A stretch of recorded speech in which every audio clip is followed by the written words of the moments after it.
And again. Duke Castiglione. That guy can throw a punch. He can? Yeah, actually. Greg knows that. Yeah, he clocked. Why? He sucker punched me right in the jaw one time. Oh, you're kidding me. Oh, You were there. Yeah. I blocked it from my memory. I wish I could. Hey, Duke is obviously in great shape, and he's mixing it up with the mixed martial arts people. What's up, Duke?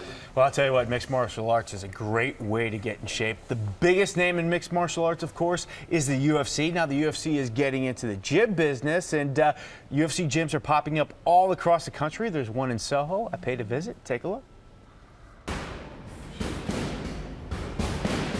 Mixed martial arts is not only one of the fastest growing sports here in the United States, but around the world. And the UFC is the biggest name in the sport. And now there are UFC gyms popping up all over the country, and even here in the city, like this one in SoHo. Ramsey Prentice is one of the owners. Why did you decide to open up a UFC gym? Why not? I mean, UFC is it's a popular name, and we basically get people in shape, jab cross. We get people in shape just like the fighters, jab cross. Good, and again. And again. We do everything here. We do boxing, kickboxing, Muay Thai, Brazilian Jiu-Jitsu, MMA. We put it all under one roof, but we do it for fitness. So people don't come in here just to fight and kind of do what they do in the octagon. They come in here to get in shape. And if mixed martial arts, boxing, or kickboxing isn't your thing, this UFC gym offers plenty of weights and cardio equipment.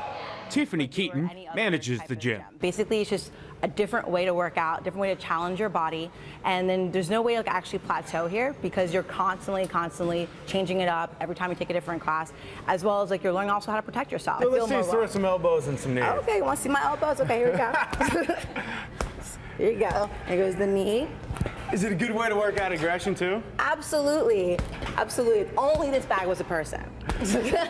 They tell us the clientele is about 50% male, 50% female, which makes sense because two of the biggest names in the sport right now are Ronda Rousey and Miesha Tate. There are a lot of women in this gym kicking butt. Yeah.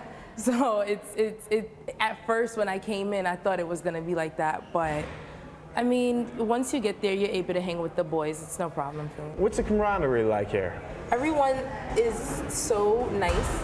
And it's funny because it's all fighters, so you're supposed to be scared of them, but they're the nicest people. It's just like, it's hard to believe that they actually do this as a living. Everyone's so nice, everyone's very friendly. They always look out for you if you're doing something wrong in any of the classes, so it's good. And not to be overlooked here, with the UFC getting in the fitness business, it's a great way to grow the sport. Would this have worked 5 years ago? Would this gym have worked 5 years ago? That's a good question. Because, I mean, UFC has exploded on the scene. Yeah, and yeah, you're right. Over the past 4 years or so, it's been getting really popular. So I think we're just kind of riding that wave. So UFC gyms are popping up all over the country, and it's a great way to get in shape. Good stuff, Duke. By the way, Duke Castiglione was rappelling off of a building late last week. Live TV, Good Day New York with Brian Cashman. And it's pretty wild to me. You're doing this thing, which is unusual for you. You're not experienced. No. Yet you conduct a regular interview with Brian Cashman as you're going down. It was very impressive. Well, thank you, Greg.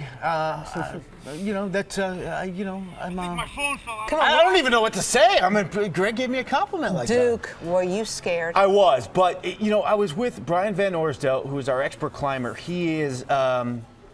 you see the three of us on the building, Brian Cashman and Brian Van Orsdel.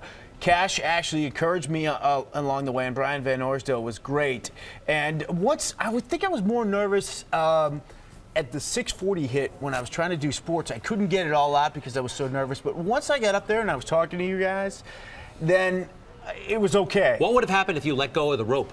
No, if you let go, you can actually let go, especially the closer you are to the top of the building, you can lean back. It's about halfway, the tension on the rope. You really have to work the rope to get about halfway down. I don't know, the only time I got really, really scared is when I turned around a little bit. But, you know, I must say, the general manager of the New York Yankees, who, by the way, was on the phone conducting a three-way trade, landing Didi Gregorius and signing Andrew Miller, he completed those deals once we were done. Here's Brian Cashman, by the way, last night. This is the boss of the Yankees. Yeah, this is the... Dressed like an elf. Is. Yeah, dressed like an elf. And he's saving Christmas, taking the presents away from the Grinch that stole the presents. But he was so disappointed that Greg Kelly didn't go. He wanted Greg to go. Maybe next year. He seriously wanted you to go. I appreciate that. I've done that before when I was in the military. I wasn't my cup of tea. I'll cheer him on, but How about next year? Heights and lights, it's great. Stanford, Connecticut. Duke, All right, let's we'll think see about about that. that, Duke. Thank you. I'm glad you're okay, safe and sound. You too, Mr.